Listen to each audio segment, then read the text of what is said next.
마가복음 강해의 45번째 시간, 사랑은 향기롭다는 제목으로 하나님 말씀을 함께 나누겠습니다. 최근에 이 코로나 확진자가 더 많아지면서 걱정스러운 소식들을 많이 듣게 됩니다. 또 비즈니스도 또 우리의 삶도 이렇게 어렵고 힘든 소식이 대부분인데, 그 가운데서도 좋은 소식이 있었습니다.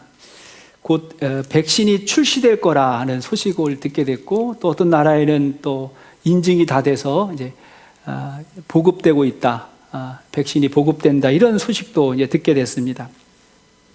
또 세상에는 많은 사람들이 있는데요, 그 많은 사람들 가운데 내가 생각할 때 좋은 사람, 그리고 나를 행복하게 해주는 사람들이 있지요. 떠오르지요.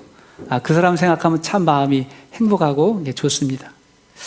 그렇다 그러면 생각을 좀 바꿔가지고 내가 누군가를 평가하기 전에 하나님은 나를 보실 때 어떤 생각이 드실까를 한번 생각해 보시면 어떨까요? 하나님 보실 때 여러분들은 어떠실까요? 바라기는 하나님의 기쁨이 되기를 소원하십시다. 많은 사람들 가운데 하나님이 우리를 보시면 기쁨이 되는 거예요. 이게 얼마나 귀합니까? 그러면 어떤 사람이 하나님의 기쁨이 될까요? 그것이 오늘 말씀의 주제인 것입니다. 자, 우리 예수님이 이제 예루살렘 성전이 곧 무너질 것을 예언하셨습니다. 그런데 그 성전이 곧 예수님이시기 때문에 이제 예수님도 십자가에서 죽게 될 날이 가까워 오고 있는 것입니다. 오늘 본문 1절과 2절 말씀을 보니까 같이 읽을까요? 시작. 이틀이 지나면 유월절과 무교절이라 대제사장들과 서기관들이 예수를 흉계로 잡아 죽일 방도를 구하며 이르되 밀란이 날까 하노니 명절에는 하지 말자 하더라. 예, 자, 여기를 보니까 이틀이 지나면 대제사장과 서기관들이 예수님을 죽이고자 했지만 사람들이 두려워서 그렇게 하지 못하고 있는 상황을 보게 되죠. 그러고 나서 이제 10절로 가니까 10절에 12 중에 하나인 가룟 유다가 예수를 넘겨주려고 대제사장들에게 감해 그랬습니다. 그러니까 예수님을 죽이고 싶지만 그렇게 하지 못하는 그 사람들에게 누가 찾아가는 거예요? 가룟 유다가 찾아가서 넘겨주겠다, 그렇게 이야기를 하는 것입니다. 이 분위기는 굉장히 어둡고 무겁고 긴장된 분위기가 이제 연출이 되는 거예요. 그런데 이 두 사건 사이에, 앞부분하고 뒷부분 사이에 아주 아름답고 향기로운 사건이 펼쳐지게 되죠. 예수님의 머리에 향유를 부은 여인의 이야기가 나옵니다. 이것이 바로 마가가 사용하는 샌드위치 기법이라고 하는 거예요. 두 사건 사이에 중요한 사건을 딱 소개하는 것입니다. 원래 이 성경의 장절은 후대에 만들어진 거거든요. 성경을 읽고 연구하는 데 도움이 되라고 장과 절을 이렇게 구분해 놓은 건데, 마가가 처음에 기록할 때는 장절이 없었어요. 그러니까 지금 우리는 단락이 이렇게 구분되어 있지만 이 세 가지 사건이 하나의 흐름으로 지금 기록되고 있는 거예요. 그러니까 뭔가 이 두 가지의 긴장되는 분위기 사이에 아주 중요한 사건을 소개하면서 아주 중요한 메시지를 저와 여러분들에게 지금 소개하고 있다는 것을 우리가 알게 됩니다. 자, 이 사건의 배경이 어디일까요? 3절 말씀 보니까 3절 시작. 예수께서 베다니 나병 환자 시몬의 집에서 식사하실 때에 한 여자가 매우 값진 향유 곧 순전한 나드 한 옥합을 가지고 와서 그 옥합을 깨뜨려 예수의 머리에 부으니. 자, 이 사건의 배경은 베다니의 나병 환자 시몬의 집이라고 나와 있습니다. 베다니는 예루살렘에서 한 3km 정도 떨어져 한 1.5마일 정도 돼 있는 마을이죠. 요한복음을 보면 같은 사건이 나와 있는데 거기를 보니까 그 집에는 마르다, 마리아, 나사로도 함께 있었습니다. 그래서 이 시몬이 누굴까? 이 나사로의 가족이겠다, 아니 어쩌면 그의 아버지가 아닐까 하고 추측하는 학자들도 있습니다. 그는 전에 나병 환자였지만 예수님의 은혜를 입고 나음을 받았던 사람이에요. 그래서 지금 이 집에 예수님과 제자들이 모여서 함께 식사를 하고 있는 그런 상황입니다. 이때 갑자기 한 여자가 예수님의 머리에 향유를 부었습니다. 요한복음을 보면 알 수 있는데 여인의 이름이 마리아죠. 마리아였습니다. 요한복음에는 마리아가 예수님의 발에 향유를 부었다 이렇게 나오는데 이건 관점의 차이입니다. 마가는 머리에 집중을 했고 요한은 발까지 흘러내린 거에 집중을 한 거예요. 그러니까 머리에 부은 것이 다 부었으니까 발까지 흘러내렸다. 그때 이제 이 마리아가 자기의 머리로 예수님의 발에 있는 향유를 닦는 그러한 내용이 소개가 되죠. 그러자 4절을 보니까 4절에 시작. 어떤 사람들이 화를 내어 서로 말하되 어찌하여 이 향유를 허비하는가. 어떤 사람들이 화를 냈다는 거예요. 왜 향유를 허비하느냐. 허비라는 말은 낭비라는 거죠. 왜 낭비하느냐 이렇게 말했습니다. 요한복음을 보면 대표적인 사람이 누구예요? 가룟 유다라는 것을 우리가 알 수 있습니다. 유다는 대단히 머리가 좋은 사람이잖아요. 그래서 그 짧은 순간에 향유의 가치를 딱 계산하니까 300데나리온이라는 수치가 딱 나왔습니다. 그는 대단히 도덕적이기까지 했어요. 그래서 그것을 가난한 사람들에게 나눠주는 게 좋다고 해석까지 그렇게 했습니다. 여기서 이 책망했다는 말은 분노했다는 거예요. 한마디 한 게 아니라 분노하면서 열정적으로 꾸짖었다는 거예요. 어떻게 보면 상식적인 말이라고 할 수 있습니다. 예수님이 가난한 자들과 병든 자들을 얼마나 중요하게 여기셨습니까? 그리고 지금 6월절 명절 기간이기 때문에 굉장히 많은 사람들이 이 예루살렘 성 안으로 왔으니까 도와줄 사람이 얼마나 많겠습니까? 그런데 여기서 놀라운 반전이 일어나죠. 예수님이 그 여인의 입장을 지지해 주는 것입니다. 자, 6절에서 8절까지를 함께 보시겠습니다. 시작. 예수께서 이르시되 가만두라. 너희가 어찌하여 그를 괴롭게 하느냐. 그가 내게 좋은 일을 하였느니라. 가난한 자들은 항상 너희와 함께 있으니 아무 때라도 원하는 대로 도울 수 있거니와 나는 너희와 항상 함께 있지 아니하리라. 그는 힘을 다하여 내 몸에 향유를 부어 내 장례를 미리 준비하였느니라. 자, 여기를 보니까 예수님은 이 여인의 행동이 그분의 죽으심과 관계가 있다. 이렇게 해석을 하셨어요. 그리고 9절 말씀 보니까 앞으로 너희들이 온 천하에 다니면서 이 여인의 이 행동을 전파해야 한다. 이렇게도 말씀하셨습니다. 그래서 오늘 우리가 이 말씀을 보고 있는 거예요. 자, 그러면 여기서 우리는 먼저 이 가룟 유다와 같은 사람의 유형을 생각해야 됩니다. 왜냐하면 우리에게도 이런 모습이 다 있기 때문에 그래요. 누구에게나, 저에게도 다 이런 모습이 조금씩은 있어요. 그렇다면 유다의 문제는 무엇일까요? 첫째는 뭐냐면 자기 안에 욕심이 있었습니다. 욕심이 있었어요. 대통령을 가장 비난하는 사람이 누구일까요? 그 대통령 하고 싶은 사람이겠죠. 교회에서 목사가 하는 일을 자꾸 평가하고 불평하려고 하는 사람은 빨리 신학교 가서 목사가 되시기를 바랍니다. 아니면 목자를 하세요. 해보면 알 거예요. 가룟 유다가 여인을 누구보다 강하게 비판했던 것은 뭐냐면 돈의 욕심이 많기 때문이었습니다. 요한복음 12장 6절에 거기에 이렇게 소개가 되죠. 시작. 이렇게 말함은 가난한 자들을 생각함이 아니요 그는 도둑이라 돈꾀를 맞고 거기 넣는 것을 훔쳐 가미러라. 유다는 생각한 거예요. 차라리 그 돈을 예수님에게 주면 내가 마음대로 쓸 수 있는데, 여기 보니까 훔쳐갔다 그랬죠. 내가 마음대로 쓸 수 있는데 이렇게 생각해서 분노한 것입니다. 보통 누군가를 비판할 때 보면 그 안에 자기 안에 그 문제가 있다는 것을 알게 됩니다. 그래서 먼저 보이는 거예요.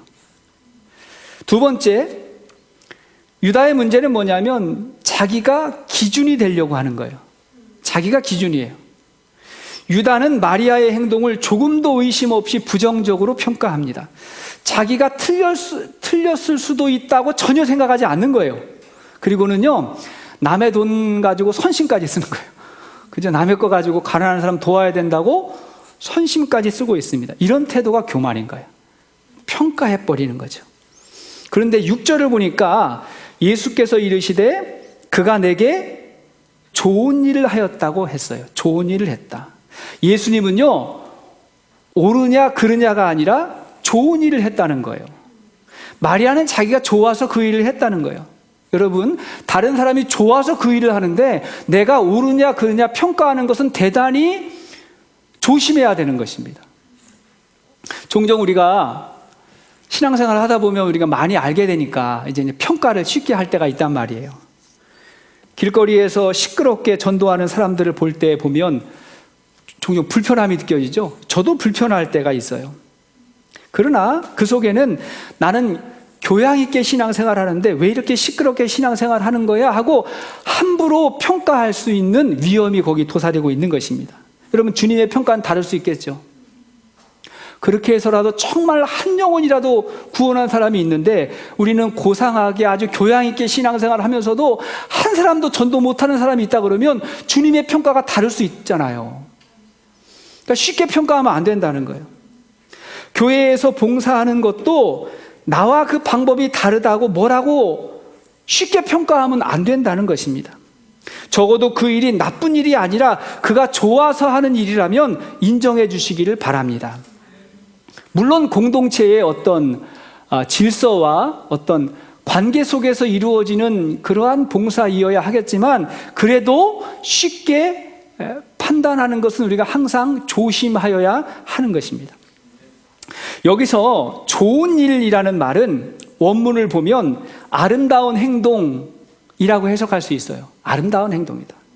예수님은 마리아의 행동을 너무 아름다운 행동이라고 말씀하신 것입니다. 왜냐하면 여인의 행동에는요, 예수님을 진심으로 사랑하는 아름다운 마음이 들어있기 때문에 사랑하지 않는 사람은 이해할 수 없는 그 마음이 이 여인의 행동 속에 들어있기 때문에 그런 것입니다. 여러분, 우리는 하나님 사랑해야 됩니다. 예수님 사랑해야 되죠? 시편 145편 20절 말씀 보니까 시작. 여호와께서 자기를 사랑하는 자들은 다 보호하시고 악인들은 다 멸하시리로다. 하나님 사랑하는 게 중요합니다. 이어서 잠언 8장 17절 말씀을 보아도 시작. 나를 사랑하는 자들이 나의 사랑을 입으며 나를 간절히 찾는 자가 나를 만날 것이니라. 우리가 하나님을 사랑할 때 그 하나님의 사랑 안에 거하게 되고, 그리고 그럴 때 비로소 진정 아름답게 사랑할 수 있는 방법을 배우게 된다는 것입니다. 우리는 그 아름다운 사랑을 이 마리아의 이 행위를 통해서 배울 수 있게 되는 것이죠. 자, 그렇다면 마리아의 이 아름다운 사랑, 어떤 사랑이었을까? 첫째는 사랑은 몸을 움직이는 것이죠. 사랑은 몸으로 하는 것입니다. 흔히 사랑은 마음으로 하는 것인 줄로만 알았는데 아닙니다. 사랑은 몸으로 하는 것입니다. 지난 주일에요, 온라인으로 우리 목자 목녀 수련회를 했는데요. 우리 남가지 지역에 있는 이렇게 목자 목녀님들, 저 동부에 있는 교회에서도 오고 목자 목녀님들이 이제 온라인으로 서로 만나서 수련회 하면서 강사가 지난 2월에 우리 교회에 부흥해 오셨던 곽웅 목사님께서 강사로 섬기셨는데 그때 하셨던 말씀 가운데 사랑은 몸으로 하는 것입니다 라는 말씀이 있었어요. 굉장히 제가 인상적이었습니다. 사랑은 몸으로 하는 거라는 거예요. 여러분, 그 예수님이 겟세마네 동산에서 기도할 때 제자들이 함께 기도하지 못하고 잠이 들었죠? 그때 예수님께서 제자들에게 하신 말씀이 너희가 마음은 원이로되 육신이 약하구나 이렇게 이해해 주셨어요. 마음은 그렇지 않은데 참 육신이 피곤하구나 이렇게 말씀하셨다고요. 근데 이것은 예수님이 그렇게 말씀하는 것이지 제자들이 예수님에게 예수님 우리가 피곤해서 잠은 잤지만 마음만은 그렇지 않습니다. 여러분 예수님 아시죠? 이렇게 말하면 그거는 적절하지 않은 거라는 거예요. 모든 부모님들은 자녀들에게 이렇게 이야기합니다. 나는 그저 너희들이 건강하기만 하면 아무것도 바랄 것이 없다 이렇게 이야기하죠. 그냥 건강만 해다오. 그럼 바랄 것이 없다고 말하는데 그게 진심이잖아요. 그런데 자녀들이 부모님에게 하는 말이 제가 몸 하나 건강하면 됐지 뭘 더 바라십니까? 이렇게 말하면 그건 불효예요. 그렇죠? 몸이 건강한 건 당연히 다행이고 뭔가 하려고 움직여야지요. 로마서 12장 1절 말씀 보니까 시작. 그러므로 형제들아 내가 하나님의 모든 자비하심으로 너희를 권하노니 너희 몸을 하나님이 기뻐하시는 거룩한 산제물로 드리라. 이는 너희가 드릴 영적 예배니라. 여기 보니까 영적 예배는 온전한 예배거든요. 온전한 예배는 뭘 드려라? 몸을 드린다는 거예요. 몸을 드린다는 것은 삶을 드린다는 것이고 그 삶이 몸으로 나타나잖아요. 몸을 드리는 거예요. 그래서 마리아는 예수님을 사랑하는 마음을 몸으로 드리기 위해서 값진 향유를 거기에 예수님에게 부은 것입니다. 여러분, 아내를 사랑하세요? 남편을 사랑하세요? 이웃을 사랑하세요? 몸으로 사랑하시기를 바랍니다. 요한일서 3장 18절 말씀 보니까 시작. 자녀들아, 우리가 말과 혀로만 사랑하지 말고 행함과 진실함으로 하자. 말로도 해야 되지만 행함과 진실함으로, 몸으로 하자는 거예요. 그러니까 사랑이란 말은 추상명사가 아니에요. 사랑은 동사가 돼야 되는, 움직여야 되는 거예요. 그러니까 고린도전서 13장을 봐도 사랑은 다 움직이는 거예요. 오래 참는 거, 기다려주는 거, 용서하는 거 다 움직이는 거예요. 그 사람이 필요한 게 뭘까? 아내가, 남편이, 성도가, 이웃이 필요한 게 뭘까를 생각해서 몸으로 움직여가는 게 그것이 사랑이라는 거예요. 성경에서 많은 사람 중에 하나님이 보실 때 최고로 좋은 평가를 받은 사람이 있어요.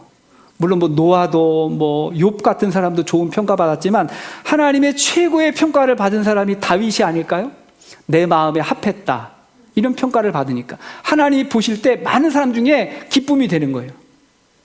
그런데 다윗은요, 윤리적으로 보면 죄가 많은 사람이에요. 간음죄도 범했고 살인죄도 저질렀어요. 다윗의 특징은 뭐냐면 몸으로 움직이는 사람인 거예요. 몸으로 표현하는 사람. 그래서 잃어버렸던 법궤가 다윗성으로 들어올 때 다윗이 너무 기쁨을 맞이하면서 몸으로 움직였죠. 어떻게? 춤을 추면서. 그래서 찬양할 때도 몸으로 움직여가지고 막 표현하는 거잖아요. 몸으로 드러나잖아요. 그 법궤가 장막에 있는 것, 천막에 있는 것을 보면서 마음이 아파서 하나님의 성전을 짓고 싶어 했던 최초의 사람이 다윗이었습니다. 짓고 싶은 거예요. 하나님이 처음에는 허락하지 않았어요. 왜냐하면 내가 어떻게 건물 안에 갇혀 있을 수 있겠냐, 나는 온 세상에 충만한데 어떻게 그 건물 안에 내가 있을 수 있겠냐고 하나님이 허락하시지 않으셨어요. 그러나 다윗의 마음은 뭐냐면 다윗이 좋아서 하는 거예요. 그 아름다운 행위잖아요. 어떻게 그런 생각을 했는가 싶어서 하나님이 허락하시지 않았지만 이렇게 말씀하셨어요. 내가 너와 너의 나라와 영원히 함께 하겠다, 이렇게 말씀하셨어요. 그러면 또 하나님의 그 마음만 받으면 되는데, 하나님 내 마음 아셨으니까 됐네요 하고 지나가도 되는데 또 몸을 움직이는 거예요. 어떻게 움직였죠? 그러면 성전 건축에 필요한 모든 걸 자기가 다 준비해놔요. 그렇게 한 다음에 솔로몬에게 맡기잖아요. 몸으로 움직이는 거예요. 여러분, 움직이지 않으면, 표현하지 않으면 하지 않은 것만 못할 때가 있습니다. 몸으로 한다는 것은 희생한다는 거예요. 헌신한다는 거예요. 여러분이 하나님과 이웃을 사랑하실 때 마음만이 아니라 몸으로 사랑하실 수 있기를 바랍니다. 자, 진정한 사랑, 어떤 사랑일까? 두 번째, 사랑은 계산하지 않는 것입니다. 계산하지 않는 것. 사랑은 인간의 계산을 초월하는데요, 그때부터 아름다워지는 거예요. 계산이 가능하면 당연한 거지 아름답진 않아요. 계산을 넘어서면 그때부터 아름다워지는 것입니다. 여러분, 사랑하는 그 연인 관계를 한번 생각해 보세요. 다 과거에 그런 경험도 있으시잖아요. 저도 생각해 봤어요. 제가 우리 아내를 처음에 만났을 때 저는 인천에 살았고 아내는 서울 살았습니다. 학교에서 만났어요. 대학원 마지막 학기 때 그때 만났는데요, 학교는 어디냐면 서울하고 인천의 중간에, 딱 중간, 부천에 서울신대가 있으니까 거기서 만났습니다. 그래서 이제 나이 30 넘고 만났으니까 적지 않은 나이잖아요. 그래서 이제 학교에서 많은 시간들을 같이 보냈는데, 그렇게 이제 학교에서 시간을 보내고 집에 가면 딱 학교를 나가면 이제 반대로 가야 되는 거예요. 헤어져야 되는 거예요. 그래서 그냥 서로 집으로 갔겠죠? 거의 그런 적이 없어요. 제가 서울로 갔습니다. 제가 서울에 가가지고 같이 아내를 그 집에까지 데려다 주고, 그 다음에 이제 인천을 가는 막차를 타고 이제 그 밤에 가는 거죠.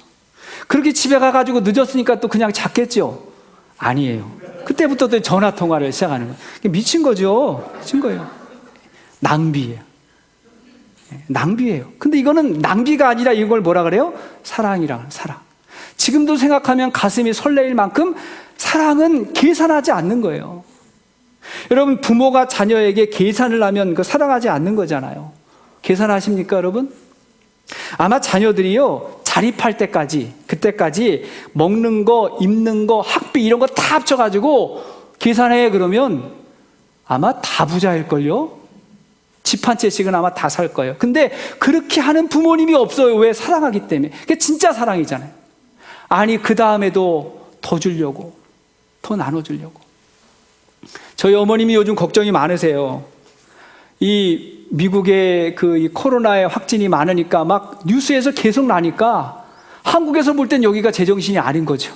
너무 걱정이 많아가지고 최근에 이런 말씀 하시는 거예요. 혹시 돈 필요하냐? 혹시 돈 필요하냐? 이렇게 말씀하시는데 이게 어떻게 상식적으로 가능하냐고요? 다 주셨는데 또 주려고 하는 거예요. 여기서 우리는 사랑의 아름다움을 보게 되죠. 그 사랑이 어디서 왔을까요? 하나님에게서부터 온 것입니다. 하나님이 우리를 사랑하셔서 독생자 예수님까지도 보내주셨어요. 그리고 그분의 살과 피 한 방울까지를 다 내어주셨어요. 거룩한 낭비를 하신 거예요. 요한일서 4장 9절 이하의 말씀을 보니까요. 시작. 하나님의 사랑이 우리에게 이렇게 나타난 바 되었으니 하나님이 자기의 독생자를 세상에 보내심은 그로 말미암아 우리를 살리려 하심이라. 사랑은 여기 있으니 우리가 하나님을 사랑한 것이 아니요 하나님이 우리를 사랑하사 우리 죄를 속하기 위하여 화목 제물로 그 아들을 보내셨음이라. 이것이 하나님의 사랑입니다. 가룟 유다는 마리아가 부은 향유의 가치를 300데나리온이라고 말했어요. 1데나리온이 노동자 하루의 품값이니까 300일이에요. 300일이면 거의 이제 휴일을 빼면 1년 연봉이잖아요. 그러니까 오늘날로 한 사람은 수만 불이에요. 그걸 한순간에 부은 거예요. 나드 향유는 당시에 최고의 가치로 평가받는 히말라야 고산지대에서 생산되는 아주 비싼 거였습니다. 어쩌면 이 마리아가 나중에 결혼할 때 사용하려고 고이고이 간직했던 것일 수도 있어요. 그걸 한순간에 부은 거예요. 세상으로 보면 낭비예요. 이해하기 어려워요. 그러나 주님을 사랑하는 그 마음을 이해한다 그러면 이것은 행복한 것입니다. 마리아는 행복하게 예수님에게 드린 거예요. 사랑하는 여러분, 혹시 사랑해야 할 대상에게 계산하고 있지는 않습니까? 남편에게, 아내에게, 하나님에게 그가 나에게 해준 것이 무엇이 있나 하고 계산하고 있지는 않습니까? 어쩌면 그 합리적인 계산이 우리의 행복을 빼앗을 수도 있는 것입니다.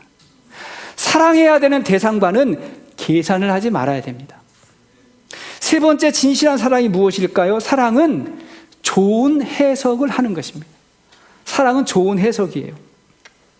마리아가 예수님의 머리에 향유를 왜 부었을까요? 자신이 좋아서, 그가 좋아서 했다 그랬죠. 그런데 당시 유대인들이 사람의 머리에 기름을 부을 때는 두 가지 상황이었어요. 하나는 뭐냐면 그 사람을 왕이나 제사장이나 선지자로 세울 때 기름을 부었고, 또 하나는 죽을 때 시신에 기름을 그렇게 바르는 것이었습니다. 그런데 마리아가 그걸 생각하며 향유를 부었는지는 알 수 없어요. 마리아가 어떤 의도로 했을까? 존 칼빈은 이건 성령의 전적인 인도하심이었다 이렇게 생각을 했고, 어떤 사람은 이건 여인들 특유의 직관이다 이렇게 해석하려는 사람이 있어요. 보통 보면 남자들보다 여자들이 영적으로 민감하잖아요. 그런 게 있거든요. 그래가지고 지금 예수님이 제자들 앞에서 곧 닥칠 고난과 십자가에 대해서 그렇게 얘기를 해도 남자들은 못 알아들어요. 그래가지고 막 내가 오른편이냐 왼편이냐 그런 거 생각하고 그랬거든요. 근데 여인들은 뭔가 직감적으로 예수님에게 어떤 운명적인 사건이 있을 수 있겠다고 생각했을 수도 있어요. 아무튼 중요한 건 뭐냐면 예수님이 마리아의 행동을 해석해 줬다는 거. 어떻게? 나의 장례를 준비하기 위한 거라고 해석해 준 거예요. 그게 사랑입니다. 사랑은 좋은 시선으로 해석해 주는 거예요. 그죠? 사랑으로 봐주는 겁니다. 여러분, 방금 태어난 아기 한번 생각해 보세요. 좋게 해석하죠? 아이가 태어나자마자 얼마나 예쁩니까? 해석이에요. 해석을 그렇게 하는 것입니다. 이 아이를요, 이게 시댁에 가면 다 시댁 짓고 닮았다 그래요. 그래가지고 뭐 고모를 닮았다 그러고 이모를 닮았다 그러고 뭐 할아버지 닮았다고 막 그러고요. 친정에 가면 다 친정 식구들 닮았다 그래. 누구 닮았다 그래. 이게 뭐냐면 예쁘다는 거죠. 그냥 뭘 해도 다 예쁘다고 그렇게 해석을 하죠. 사랑하면 그렇게 해석하는 거예요. 역사가 무엇입니까? 실제로 일어난 사건에 대한 해석이죠. 그렇기 때문에 역사에는 서로 다른 해석이 있을 수 있는 거예요. 그러니까 우리가 중요한 건 해석을 잘해야 돼요. 해석. 성령의 사람은 모든 일을 하나님의 관점으로 해석하는 것입니다. 이게 달라지는 거예요. 작은 것에서 큰 것을 보고, 낮은 곳에서 높은 곳을 보고, 불가능한 것에서 가능성을 보는 것이 하나님의 관점을 갖게 되는 거예요. 그래서 오스카 와일드라고 하는 사람은 이런 말을 했어요. 우리는 모두 시궁창에 있지만 몇몇은 별을 바라보고 있다. 이런 말을 했어요. 다시 한번. 우리는 모두 시궁창에 있지만, 이 말이 뭐예요? 우리가 사는 세상은 시궁창 같다는 거예요. 냄새나고 말이 많고 어둡고 비참하고, 그렇지만 몇몇은 별을 바라보고 있다. 이게 무슨 말이에요? 그 안에서 나는 이 세상에 냄새나고 참 절망적이고 그런 것만 보고 그런 것만 말하지 아니하고, 나는 어딜 보고 살겠다? 별을 보고 살겠다. 소망을 보고 살겠다. 희망을 보고 살겠다는 거 아닙니까? 여러분, 우리가 하늘의 하나님과 별을 보고 살아갈 수 있기를 축복합니다. 맨날 보면 세상 이야기만 하고 냄새나는 이야기, 안 좋은 이야기만 하는 사람이 있는 반면에 시선이 달라요. 반짝이는 별, 아름다움을 이야기하고 노래하고 꿈을 이야기하고 소망을 이야기하잖아요. 여러분, 우리가 예수를 믿는다고 저절로 우리의 환경과 상황이 달라지는 건 아니에요. 그 속에 우리가 여전히 있습니다. 그러나 우리가 바꿀 수 있는 것은 시선이에요. 삶의 기준을 바꿀 수 있습니다. 행복의 가치를 바꿀 수 있습니다. 이 모든 게 다 뭐예요? 삶을 다르게 해석하는 거예요. 이게 신앙인의 축복인 것입니다. 로마서 5장 8절 말씀을 보니까요. 시작. 우리가 아직 죄인 되었을 때에 그리스도께서 우리를 위하여 죽으심으로 하나님께서 우리에 대한 자기의 사랑을 확증하셨느니라. 하나님은 우리가 죄인이었을 때에도 사랑으로 보셨습니다. 그리고 그분의 사랑을 몸으로 보여주셨어요. 그래서 예수님의 몸으로 이 땅에 오신 거예요. 또 값으로 계산할 수 없는 대가를 치러주셨어요. 십자가 위에서 계산하지 아니하고 우리에게 그 사랑을 보여주신 것입니다. 사랑하는 여러분, 우리가 얼마든지 교회를, 얼마든지 목장을, 얼마든지 그 사람을 좋은 시선으로 보고 평가할 수 있는데, 사랑이 없으면 부정적이고 비판적이고 왜곡된 시선으로 보게 됩니다. 우리 모두가 주님의 사랑 안에 거할 수 있게 되기를 축복합니다. 자, 말씀의 결론을 맺으면서 지금 상황을 한번 정리해 보세요. 마리아가 그 향유 옥합을 깨뜨려서, 완전히 깨뜨렸다는 건 뭐냐면 다 주었다는 거거든요. 다 부었다. 그래서 깨뜨리니까 주위에서 말들이 많았어요. 웅성웅성 하고 있는데 갑자기 향기가 착 나는 거죠. 그 공간에 아름다운 향이 착 나왔겠죠. 그게 사랑의 결론입니다. 사랑은 향기로운 거죠. 사랑은 향기로운 거예요. 진정한 사랑에는 향기가 나고 감동이 있고 그래서 눈물이 있습니다. 여러분, 우리의 목장에는 향기로움이 있죠? 향기가 있단 말이에요. 가만히 생각해 보면 몸으로 사랑하잖아요. 그러니까 음식 준비하는 거 다 몸을 수고해야 되는 거 아닙니까? 몸으로 사랑하잖아요. 계산하지 않잖아요. 그죠? 음식 준비하면서 이거 우리 식구들 먹는 것보다 더 많이 차렸네 이러면서 계산하지 않잖아요. 그죠? 오히려 많이 주고도 행복해 하잖아요. 세 번째, 해석이 좋아요. 그게 뭐라고요? 이게 신약교회라고, 성경적 교회라고. 이렇게 우리는 평가하고 해석하잖아요. 그러니까 목장을 하고 나면 향기로운 거예요. 그 향기로움을 입고 우리가 예수님의 사람으로 변화되게 되는 것입니다. 또 하나, 우리의 예배는 향기로워야 됩니다. 아멘이시죠? 예배는 향기가 나는 거예요. 예배는 옥합을 깨뜨린 여인처럼 나를 깨뜨려서 주님을 사랑하는 것입니다. 그렇게 사랑으로 고백하는 거예요. 그러면 내가 깨질 때 주님의 사랑이 나에게 임하게 되고 비로소 내가 주님의 사랑으로 움직이는 사람이 되는 것입니다. 몸을 움직여요. 계산하지 아니하고 헌신해요. 그러면서 기뻐요. 그리고 믿음의 시선이 하나님에게 있고요. 하나님 나라에 있고요. 아름다움에 있어요. 그리고 그 바라보는 대로 살아가면 정말 우리의 삶이 향기 나는 아름다운 삶이 될 거라고 믿습니다. 그렇게 우리가 삶의 현장에서도 삶으로 하나님께 드리는 믿음의 사람 될 수 있기를 주의 이름으로 축복합니다. 같이 한번 찬양하십시다.